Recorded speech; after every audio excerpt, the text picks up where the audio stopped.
ஈரோடு மாவட்டம் பவானி ஆற்றின் நடுவே சிக்கிய ஒருவரை தீயணைப்பு வீரர்கள் பரிசலில் சென்று பத்திரமாக மீட்டிருக்கின்றனர். இதுபற்றி விரிவான தகவலை தர காத்திருக்கிறார் செய்தியாளர் கார்த்திகேயன். விவரங்கள். நிச்சயமாக ஈரோடு மாவட்டம் பவானி புதிய பஸ் நிலையம் அருகில் குமராபாளையத்திற்கு செல்லும் காவிரி ஆற்று பாலத்தின் நடந்து சென்று கொண்டிருந்த பொதுமக்கள் அங்கு காவிரி ஆற்றின் நடுவே இருந்த பாறையில் ஒருவர் நின்று கொண்டிருப்பதை பார்த்துள்ளனர்.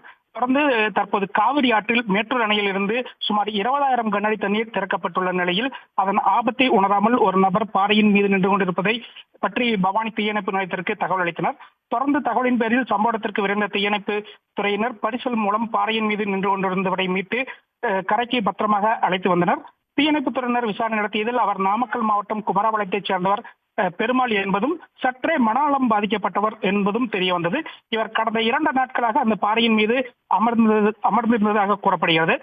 பாறையின் காவிரி ஆற்று நீர் சூழும் முன்பு மனநலம் பாதிக்கப்பட்டவரை தீயணைப்பு துறையினர் பரிசல் மூலம் மீட்டு அழைத்து வந்தது பொதுமக்கள் மத்தியில் பாராட்டை ஏற்படுத்தியுள்ளது. கார்த்திகேயன், தற்போதைய விவரங்களுக்கு நன்றி.